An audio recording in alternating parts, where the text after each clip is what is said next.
Olá pessoal, sejam mais uma vez bem-vindos no canal SOS Supervisores, um canal que é especializado na liderança de linha de frente, ou seja, funções de supervisão, coordenação, liderança, encarregados ou gerentes de produção industrial.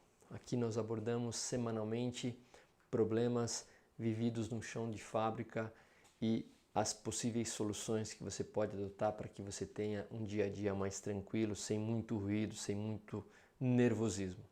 Hoje o assunto é sobre processo estável e capaz. Eu vejo muita dificuldade e muita confusão em relação a esses dois conceitos dentro de entendimento da variabilidade de processo. O que é um processo estável e o que é um processo capaz.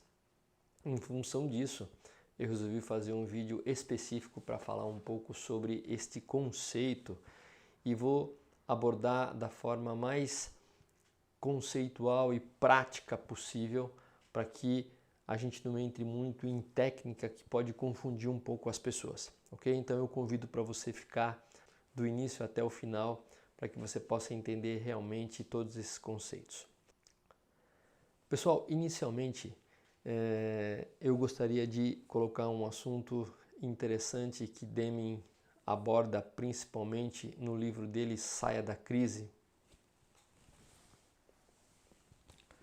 Esse é um livro específico, Out of Crisis, que o Deming escreveu em 1986 e ele aborda principalmente um tema na qual ele afirma que o problema central da administração e da liderança, e a administração no caso ele chama a parte de supervisão, coordenação, gerentes de produção. Então ele afirma nesse livro que o problema central da administração e da liderança é a dificuldade da compreensão das informações de variação. Então ele fez uma palestra em 1950 para alguns diretores e gerentes da JUZI no Japão, e ele comentou que o problema central é essa falta de entendimento em relação às variabilidades. E você ao longo do vídeo vai saber por que Deming colocou isso com bastante propriedade e que uma vez que o Japão ele abraçou esse conceito, logo depois de 1951 eles já estavam atingindo nível de qualidades altíssimos aí por diante, até que foi criado o prêmio Deming da qualidade. Então eu começo aí com alguns conceitos em relação a Deming, que é um grande guru da qualidade, que viveu aí em torno de 1800 e 1993. Pessoal, ainda na parte conceitual da estabilidade de processo. É importante você saber que quem criou o controle estatístico do processo, que ajuda basicamente a analisar a estabilidade do processo, foi um outro guru anterior, uma geração anterior à do Deming, chamado Shewhart, ok? Antes da geração de Shewhart, antes do legado de Shewhart, as empresas costumavam a fazer a inspeção 100% no final da linha. Então esse era o hábito que a grande maioria das empresas fazia nessa época, onde o produto final era só inspecionado na última operação antes de despachar para o cliente. E o que fez Shewhart? Shewhart ele criou a carta de controle, o controle estatístico do processo, porque basicamente ele provou que era possível corrigir os problemas de qualidade durante o processo de fabricação e não somente na operação final.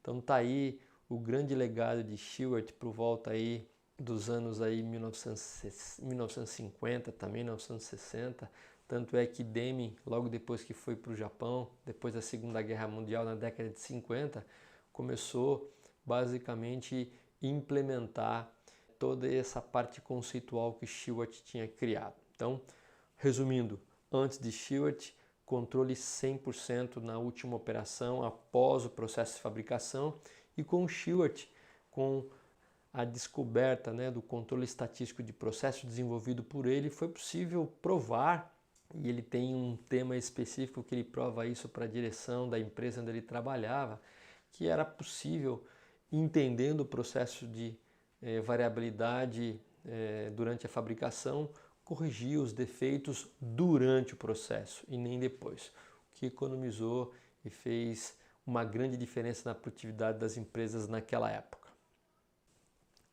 Eu vou resumir basicamente em 2 slides todo o processo e toda a diferença conceitual do que é um processo estável e capaz, e depois desses slides eu vou me aprofundar um pouco mais para quem gostaria de saber sobre esse tema de interpretação das cartas de controle. Mas o que é um processo estável, pessoal? Processo estável é um processo na qual, uma vez as características de produto, quando colocadas numa carta de controle, toda a variabilidade está dentro dos limites de controle. Aqui referenciado por Upper Control Limit, que é o limite de controle superior, e o Low Control Limit, que é o limite de controle inferior. Portanto, todas as vezes em que os pontos estão dentro dos limites de controle, nós falamos que o processo é estável, que o processo está sob controle estatístico, que o processo é preditivo, é previsível. Então isso faz com que você entenda que o processo é estável e não tem nada a ver com capacidade por enquanto. Só está dizendo através de uma carta de controle, como os pontos estão dentro dos limites, o processo é estável. Basicamente, quando nós falamos que o processo é estável e verificado através dessa carta de controle, nós falamos que isso significa a voz do processo, ok? Voz do processo, referenciado e baseado por limites de controle. Uma vez que o processo é estável, ele é preditivo, aí sim você pode começar a comparar com os limites de especificação do cliente daquela característica que você está estudando.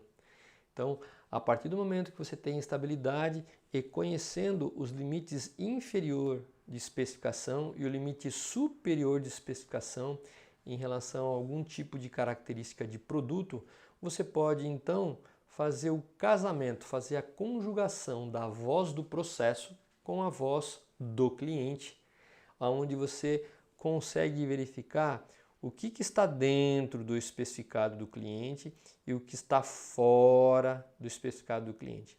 A partir do momento que você faz o encontro entre voz do processo e voz do cliente, você está medindo o que? A capacidade do processo. O processo ele pode estar mais aberto, que é essa curva de Gauss, onde a gente vê uma variabilidade maior em relação ao Upper Specific Limit ou limite de especificação superior, limite de especificação inferior, superior. Então aqui a gente vê uma porção fora do especificado e aqui esse processo melhorado, onde a gente vê uma variabilidade, um espalhamento das medidas menor, onde a gente tem um número fora do especificado do cliente muito menor. Pessoal, esse é o processo desejado, ok? E o IQA, que é o Instituto de Qualidade Automotivo, ele prega o valor de capacidade do processo ou de capabilidade de processo com CP maior do que 1,67 e CPK maior do que 1,33. Isso significa uma taxa de erro, uma taxa de peças rejeitadas por volta de 0,62%, que eu vou detalhar um pouco mais na frente dos slides. E isso, pessoal, geralmente a gente sai de um processo com uma variabilidade maior para um processo de variabilidade menor através dos times de Greenbelt que dominam um pouco mais aí as ferramentas estatísticas para poder entender quais são os fatores que podem reduzir a variabilidade e então, através de projetos de melhoria, conseguir esse aumento de capacidade de processo, ok? Então, através desses slides iniciais, eu dou um pequeno resumo do que é um processo estável e um processo capaz. Então, um processo estável, ele tem a ver com a estabilidade do processo, ou seja, quando você coloca as cartas de controle, para rodar no chão de fábrica e todos os pontos, toda a variabilidade dos pontos estão dentro dos limites de controle. E quando você quer saber se o processo é capaz, uma vez que ele esteja estável, se ele não estiver estável, você não consegue nem calcular a capacidade do processo. Uma vez que ele esteja estável e sabendo as especificações do cliente, você pode verificar o quanto o teu processo é capaz de atender as especificações do cliente. Então agora a gente vai se aprofundar um pouco mais para entender ainda com mais detalhe todos esses conceitos. Pessoal, qual é o impacto das más decisões? Então, todos os dias a gente toma decisões.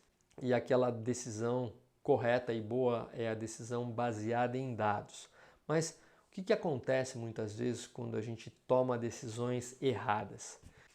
O impacto das más decisões, quando nós tomamos ações corretivas no processo, sem real necessidade, causamos um efeito chamado de supercontrole, ao qual o seu impacto é aumentar ainda mais a sua variabilidade no processo.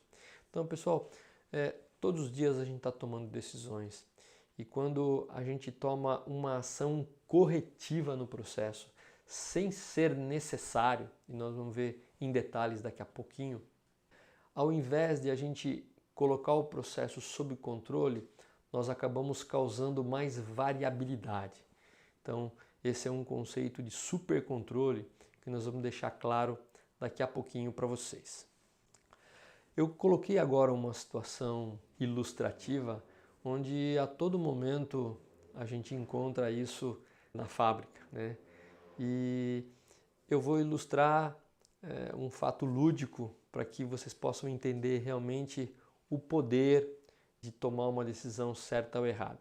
Então aqui é uma situação onde um gerente de fábrica, através da verificação de alguns dados de scrap, ele vê um resultado extraordinário. Em função desse resultado extraordinário, ele convoca rapidamente, uma pequena comemoração com pizza no refeitório da empresa, fazendo com que aqueles funcionários fossem saudados, né?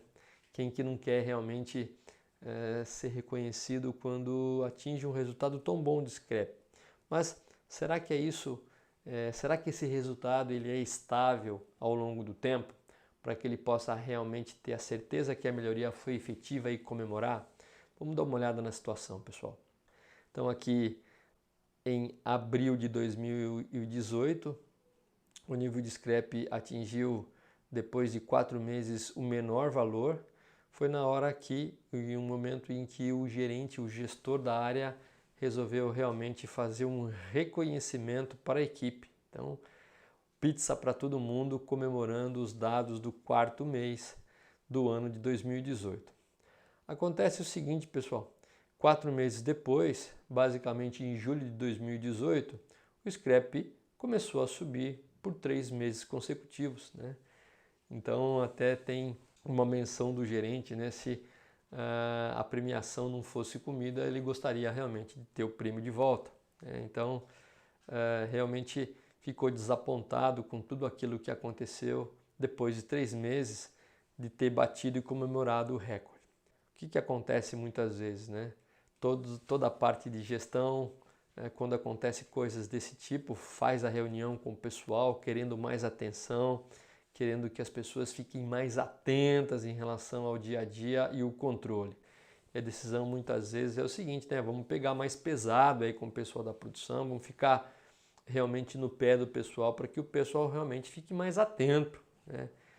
Eu, na década de 90, fui uma das pessoas que realmente queria que os operadores tomassem realmente bastante cuidado, porque na minha concepção, né, na minha imaginação, se eles tivessem um pouco mais atenção, tudo poderia ser melhor. Em novembro de 2018, o valor máximo de scrap, né, atingiu 2,6%, ou seja, a reunião não foi efetiva que o gestor fez, basicamente uma outra reunião emergencial com aquele valor de scrap nunca atingido, coloca-se todo mundo no refeitório, coloca-se todo mundo numa sala de reunião e faz uma palestra sobre a importância. Então um monte de blá blá blá blá, mas realmente nenhuma ação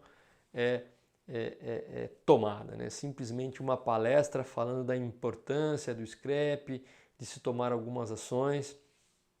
Então eram coisas muito típicas aí da minha época lá nos anos 90, nos anos 2000, e que possivelmente ainda aconteça eventualmente alguns casos nos dias de hoje. Embora nenhuma ação concreta seja tomada, e o scrap começa a diminuir, né? E os gerentes concluem o seguinte: olha, pegar pesado muitas vezes com as pessoas faz as coisas acontecerem. Essa é a conclusão que muitas vezes se tira dessas palestras que são feitas para que as pessoas possam tomar realmente cuidados e sem nenhuma ação concreta, sem que nenhuma ação concreta seja tomada no chão de fábrica. Qual é a conclusão, pessoal, dessa história lúdica que a gente acabou de contar, né, que eu acabei de contar?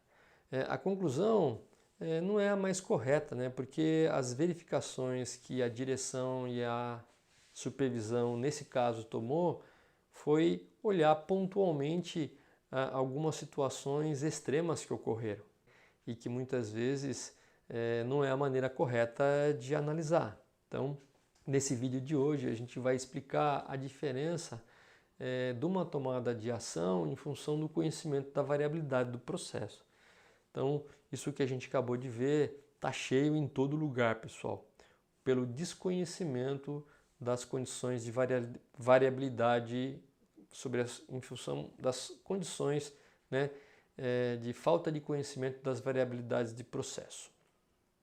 Então, como gerenciar melhor aqueles dados, né? Esses dados que a gente acabou de ver, onde nada se fez, muita conversa, se achava que a situação estava tranquila, mas na verdade algumas outras vezes não estava. Como gerenciar melhor esses dados, pessoal? É crucial, pessoal, nós que lidamos com dados todos os dias, entender um pouco sobre a variabilidade do processo, aquilo que Deming falava, né? O conhecimento sobre a variabilidade do processo. E nesse caso, entender um pouco o que é uma variação assinalável e não assinalável, né? Assinalável seria a variação de causa especial, ou a variação não assinalável, que é a variação de causa comum. Se a gente souber exatamente se aquela variabilidade ela vem de causa comum ou de causa especial, assinalável, então a gente vai saber que tipo de ação a gente pode executar no processo. Se for uma ação, se a variação for de causa assinalável, a gente pode ajustar o processo, né? Mas se ela não for assinalável, pessoal, não é possível ajustar o processo, né? A gente precisa mudar o processo através dos times de melhoria. Então, esse é o primeiro conceito importante que eu gostaria de frisar no conteúdo de hoje. É necessário que a liderança de linha de frente saiba identificar se a variação de uma característica de produto é de causa comum ou é de causa especial. Uma vez que ele saiba identificar, nós vamos ver daqui a pouco como que isso pode ocorrer, ele pode tomar a ação correta, a ação exata. As ações para uma variação de causa comum é diferente de algumas ações de variação de causa assinalável. E era isso que o Deming realmente batia na necessidade de ter esse entendimento, de ter discernimento entre uma coisa e outra. Pessoal, quais os tipos então de variação no processo nós temos? Isso é uma coisa que também precisa ficar muito clara. Existem variações de causa especial ou causas atribuíveis ou causas assinaláveis, né? Variações de causa especial, que é resultado de um acidente específico atribuível que ocorreu naquele momento e pode ser corrigido com um ajuste pelo dono do processo. As ações tomadas, uma vez que ajuste o processo, elas corrigem imediatamente o processo. E existem outros tipos de variações que são as variações de causa comum, ou não atribuível, ou não assinalável, né? É resultado do sistema e não a um incidente específico. Pode ser reduzida somente mudando esse sistema, mudando o processo. As ações pontuais, feitas, por exemplo, quando existe causa especial, nesse caso não funciona, não corrigem o processo. Pelo contrário, piora através de um conceito que a gente vai ver daqui a pouco, chamado de supercontrole. Por que nós usamos o CEP, pessoal? Para realmente a gente saber quando reagir, ok? Então, para distinguir entre uma variação de causa especial e uma variação de causa comum. Então, basicamente, nós usamos o CEP para que a gente possa distinguir esses dois tipos de variação.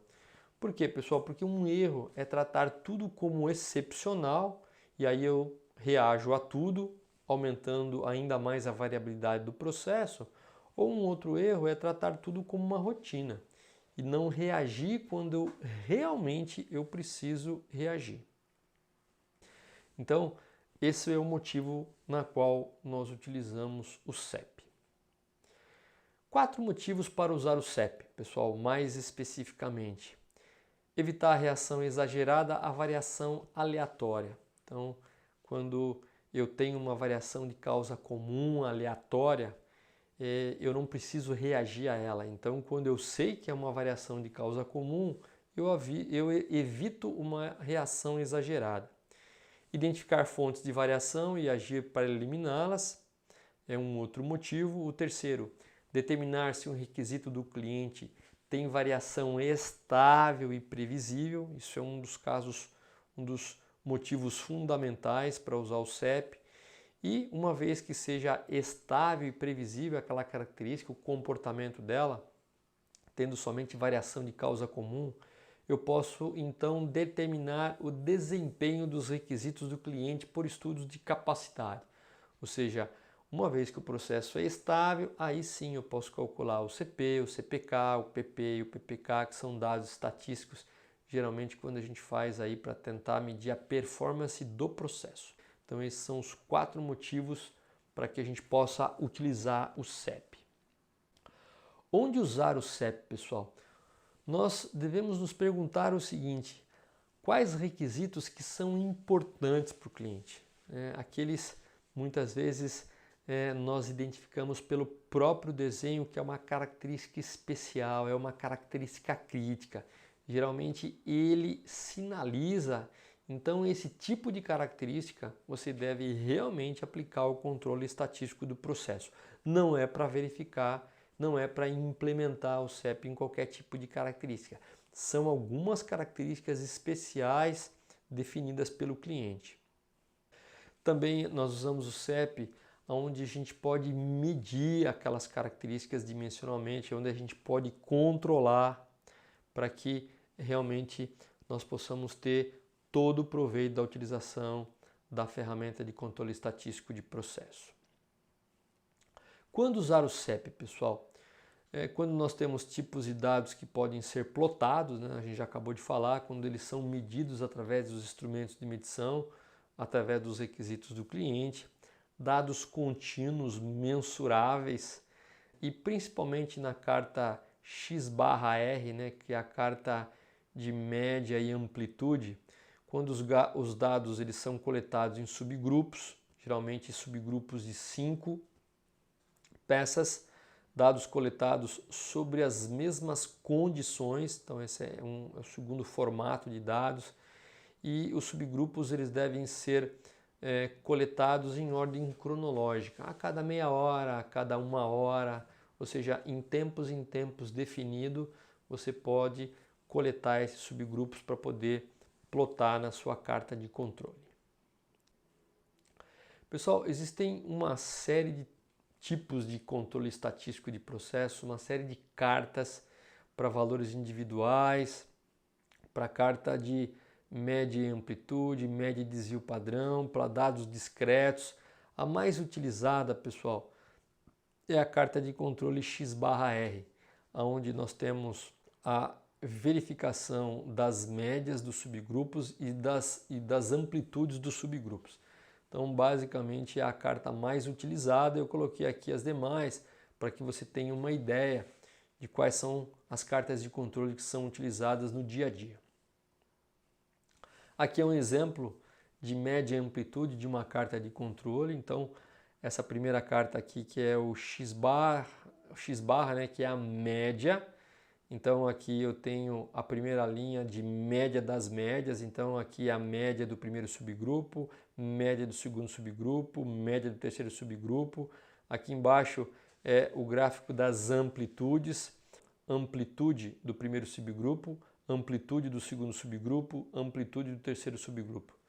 Aqui é o limite de controle superior, limite de controle inferior, mesma coisa para a amplitude média. E os dados são plotados ao longo do tempo. Eu coloquei aqui um exemplo para você. Vamos dizer que tem aqui a medida de um diâmetro de um pistão retificado, por exemplo, né, com tolerância milisimal. Então, medida 1, medida 2, medida 3, medida 4, medida 5, aqui é a média, ou seja, somar e dividir por 5, e a amplitude dessas medidas. Que amplitude? É a diferença entre a medida maior com a medida menor. Então, se você faz a medida maior menos a medida menor, você vai ter uma amplitude aqui, especificamente no caso de 8 milésimos. Então, essa é a amplitude para que você possa jogar na carta de controle. Os 3 maiores erros que as pessoas acabam cometendo na carta de controle, pessoal. Colocar os limites de especificação sobre a carta. Jamais faça isso, né? As cartas de controle, elas são para controlar o processo, elas não são para controlar a especificação, como nós já comentamos no início do vídeo.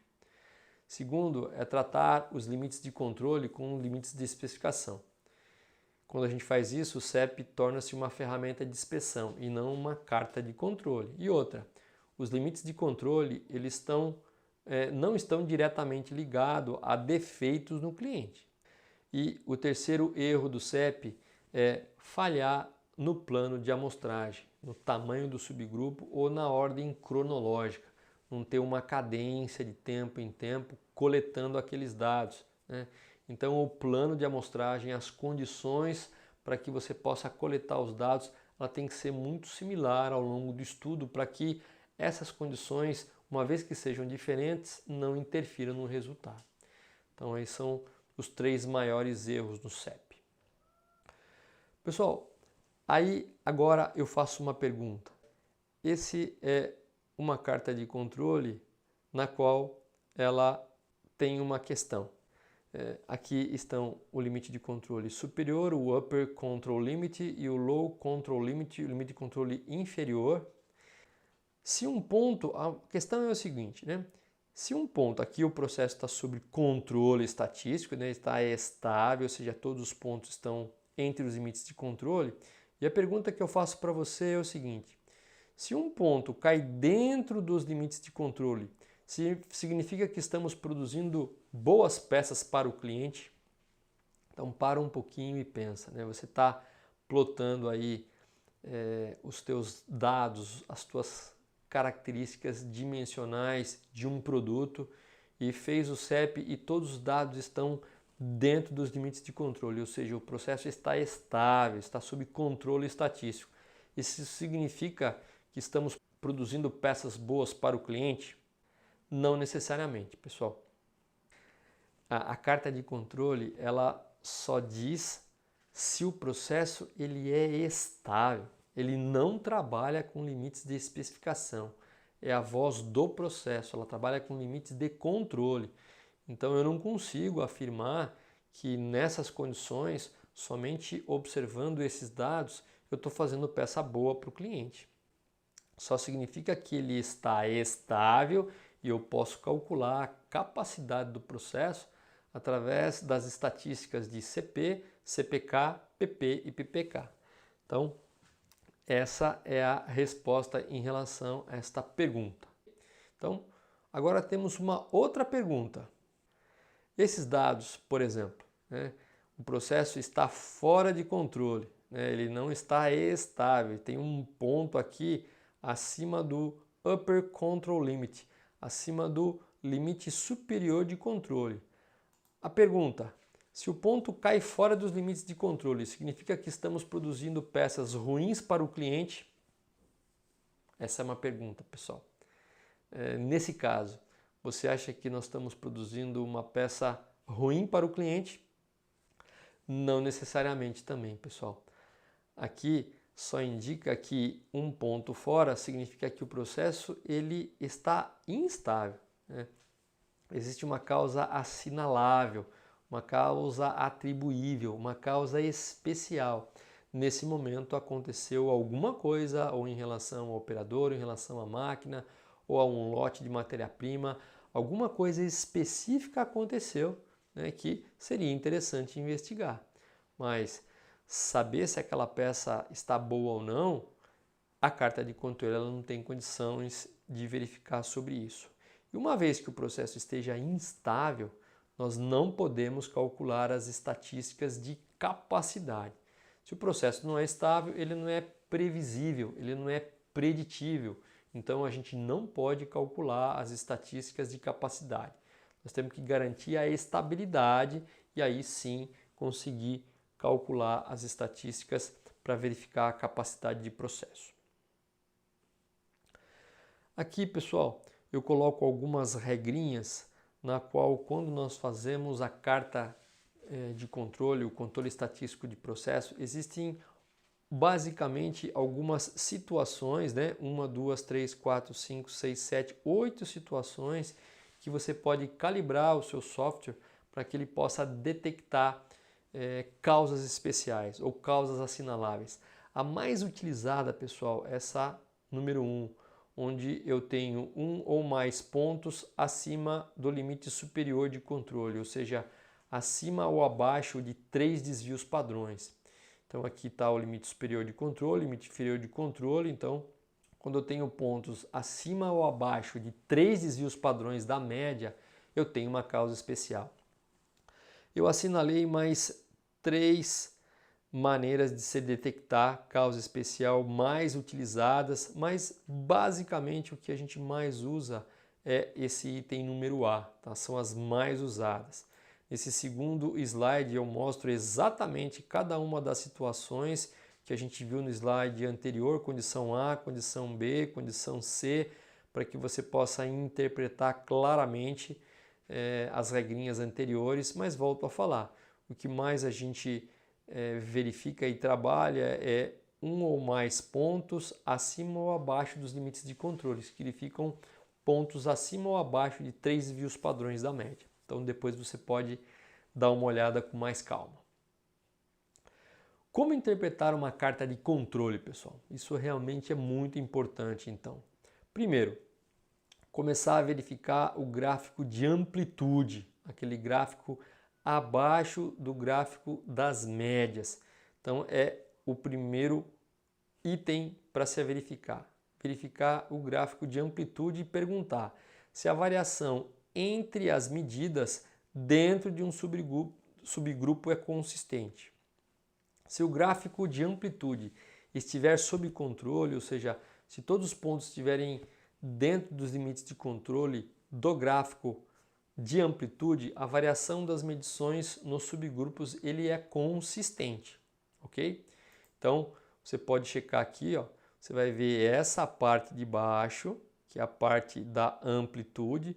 Se todos os pontos estiverem dentro dos limites de controle da amplitude, então ele é consistente. Então a primeira pergunta é verificar se essa parte da amplitude, todos os pontos estão dentro do limite de controle.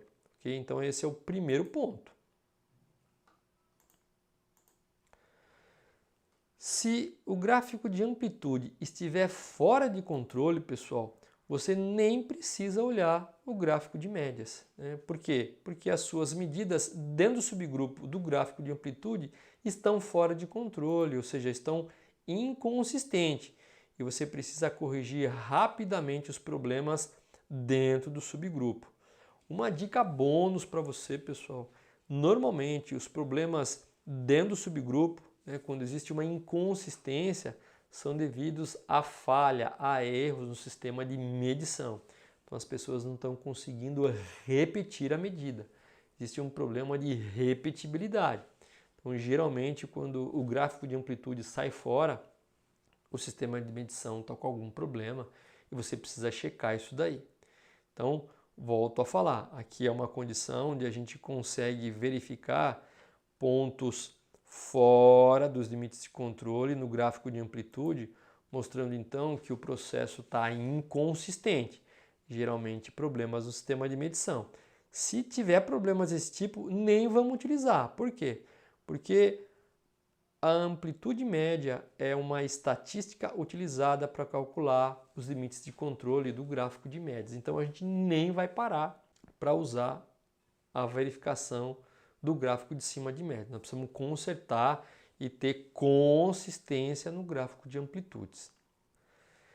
Depois que os gráficos de amplitude estiverem consistentes, a gente vai ver o gráfico de médias e perguntar o seguinte: se a variação entre aqueles subgrupos de médias ele é consistente.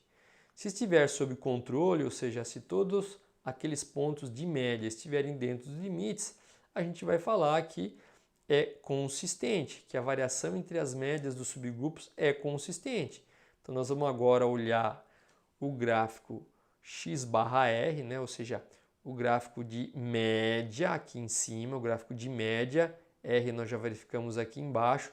Se todo mundo estiver dentro dos limites, então realmente ele é consistente.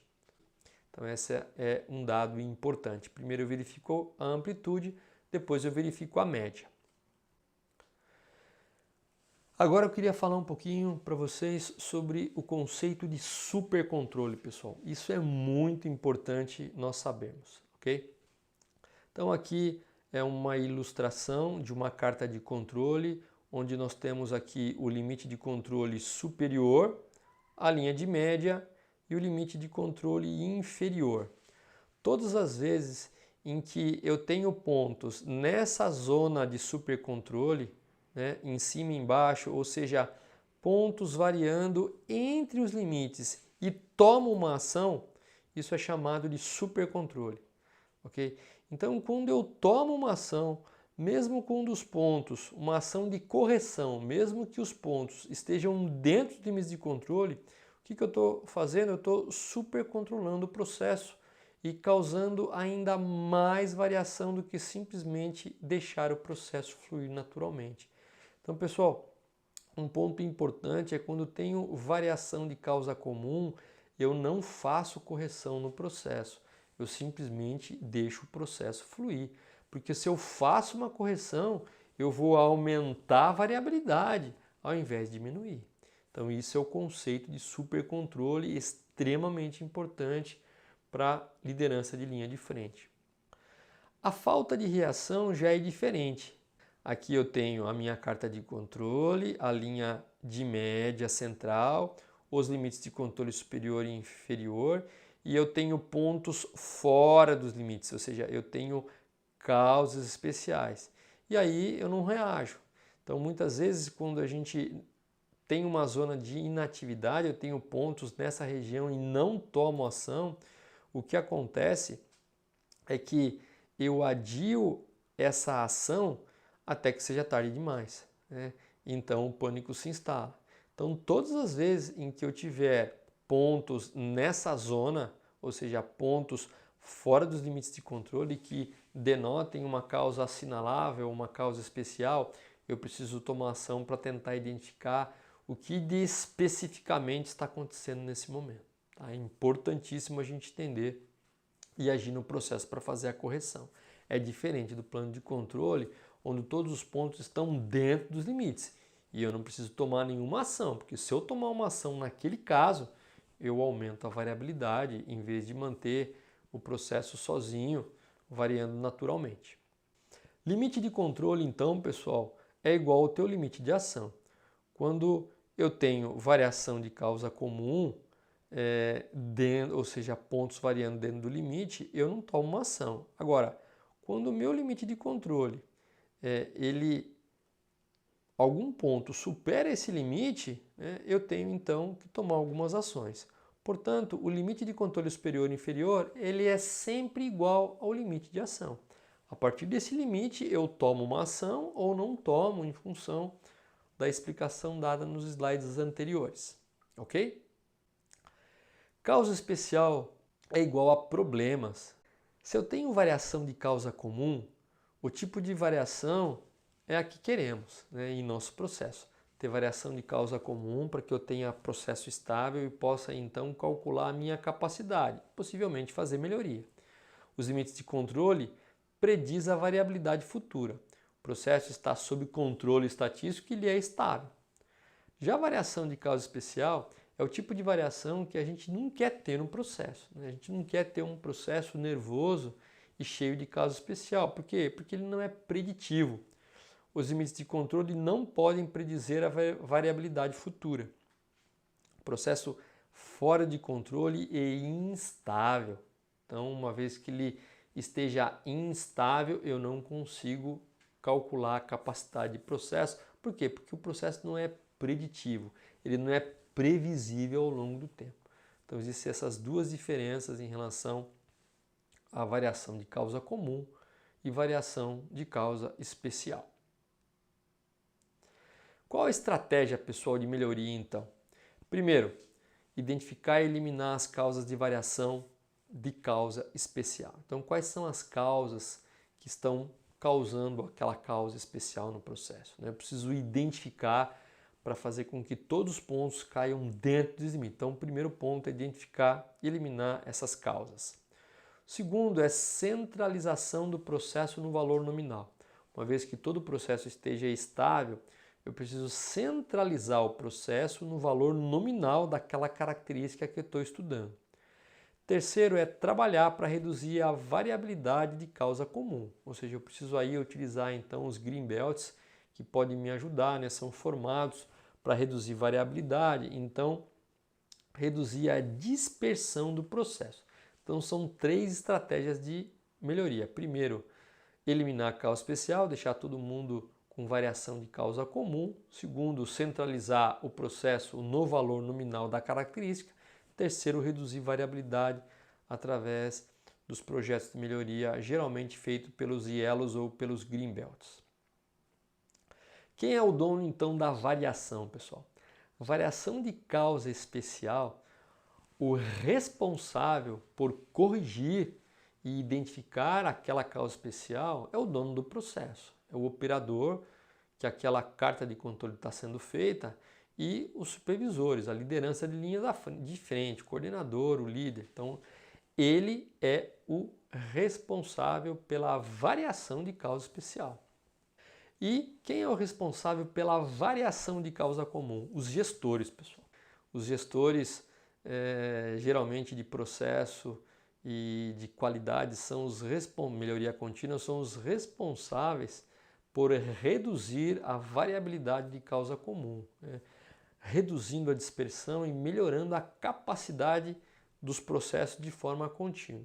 Então, tá aí quem são os donos quando eu tenho uma variação de causa comum e quando eu tenho uma variação de causa especial.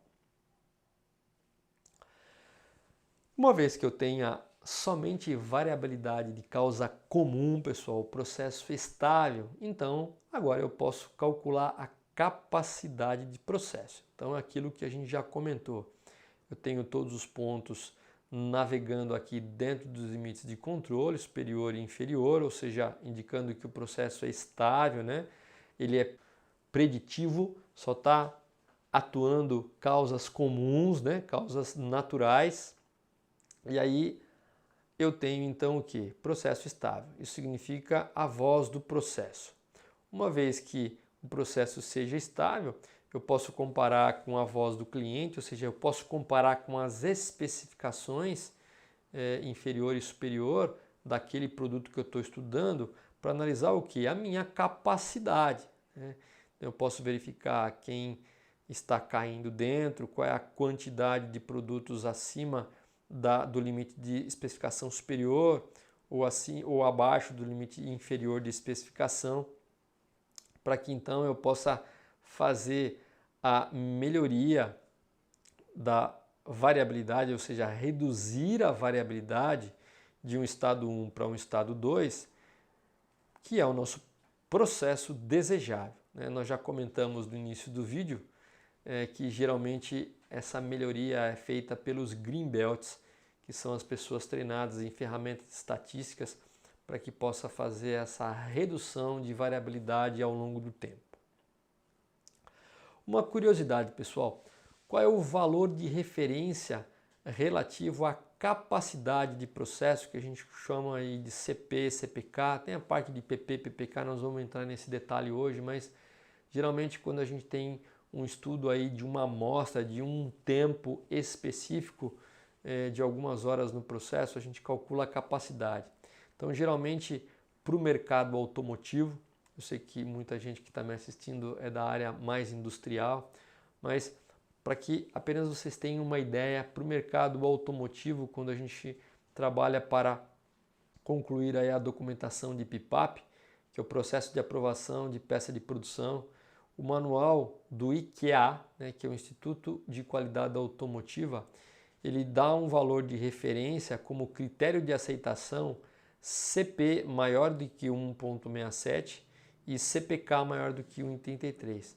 Essa é a referência do IQA, que é muito utilizada no mercado automotivo. Quando você tem um CPK igual a 1, você tem uma condição marginal, né? Então, o ideal é trabalhar aí para buscar CP maior que 1,67 e CPK maior que 1,33. E aí, agora uma dica para vocês, pessoal. Se você multiplica o valor de CPK por 3, você vai achar o nível sigma de processo, né? Por exemplo, se você tem um CPK igual a 1 e multiplica por 3, você tem um nível sigma igual a 3. Se você tem um CPK de 1,33, você tem um nível sigma de 4. Se você tem um CPK igual a 2, o teu processo tem um nível 6 sigma, né? Que é um valor realmente muito desejado pelas empresas.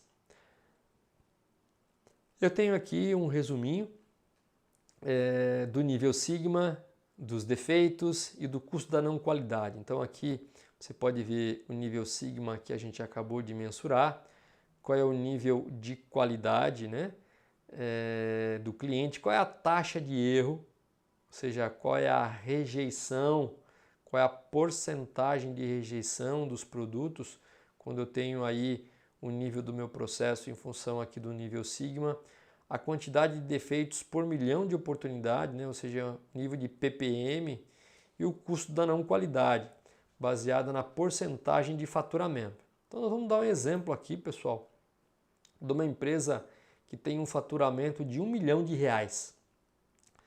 Se essa empresa ela tem um nível sigma 3, né, um nível sigma 3, ela vai ter um custo da não qualidade entre 25% a 40%. Então eu coloquei aqui uma média de 30%. Ou seja, ela vai ter um custo da não qualidade de 30% sobre o faturamento. Se ela fatura 1 milhão, essa empresa ela vai ter de dinheiro jogado na lata do lixo, né, com problemas de qualidade na ordem de R$300 mil por mês. Se ela tem um nível de qualidade de 4 sigma, ela vai ter um custo da não qualidade em torno de 20%, que é o valor médio entre 15% e 25% aqui. Eu coloquei 20%, vai ser R$200 mil por mês. O nível sigma 5, custo da não qualidade de 10%, R$100 mil por mês. E o nível sigma 6, um custo da não qualidade de 1%, apenas R$1.000 por mês. Então aqui dá para a gente ter uma diferença do nível de qualidade em relação ao nível sigma, onde você tem uma queda abrupta quando você vai aumentando o nível sigma, através do que? Da redução da variabilidade. Então os valores de CP e CPK eles aumentam e faz com que a gente tenha um custo da não qualidade menor, fazendo com que a empresa seja mais competitiva. Então, aí para que você tenha uma ideia aí do custo da não qualidade. Resumo da aula de hoje, pessoal. O primeiro resumo é que causas especiais e causas comuns de variação são dois tipos de variação no processo. Isso é muito importante, né? Eu volto a afirmar um ponto que Deming realmente colocava com bastante efetividade e falava que a grande dificuldade que ele via na administração de chão de fábrica era que as pessoas não conseguiam entender e discernir, separar, diferenciar variação de causa comum e variação de causa especial, que são os dois tipos de variabilidade no processo. O segundo ponto de resumo é como saber se a variação de causa especial está presente. através da carta de controle. Quando eu tenho pontos acima ou abaixo dos limites de controle de processo, você tem causas especiais. Acima de 3 desvios padrões da média ou abaixo ou 3 desvios padrões abaixo da média. Você tem aí causas especiais presentes no processo. Limites de controle devem ser utilizados para minimizar o risco de tomar decisões erradas. Então, quando eu tenho uma variação de causa comum, eu não preciso atuar no processo. Agora, quando eu tenho variação de causa especial, eu preciso entender especificamente o que aconteceu naquele momento e corrigir o processo. Variação de causa comum eu só reduzo se eu fizer uma alteração no sistema, no processo, através de projetos de melhoria contínua. Um outro item é que causas especiais requerem ações locais para ajustar, nós já comentamos, e variações de causa comum requerem ações mais globais, mais sistêmicas de redução de variação. Os gráficos de valores individuais, Individual Moving Range, são gráficos de controle estatístico de valores individuais ou de gráficos de média e amplitude, são os dois tipos mais importantes e mais utilizados para fazer carta de controle.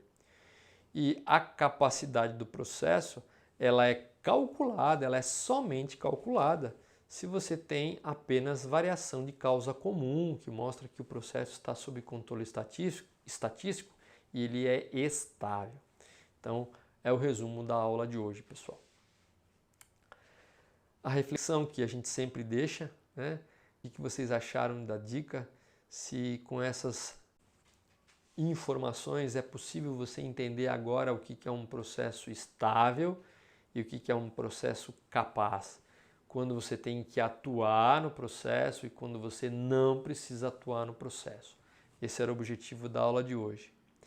E se eles podem ajudar a você agir de forma mais assertiva no processo. Uma vez que você sabe se a tua variação é de causa comum especial, você sabe exatamente como atuar e quando atuar no processo.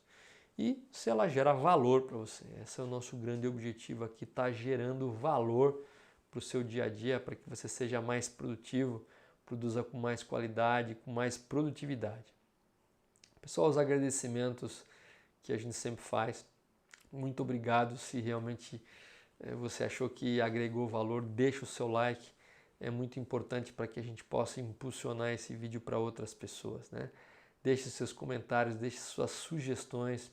São muito importantes para que a gente possa melhorar continuamente os nossos conteúdos.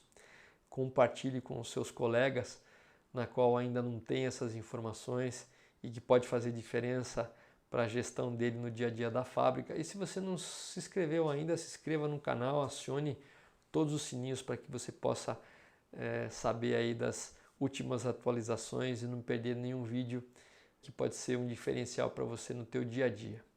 Muito obrigado mais uma vez.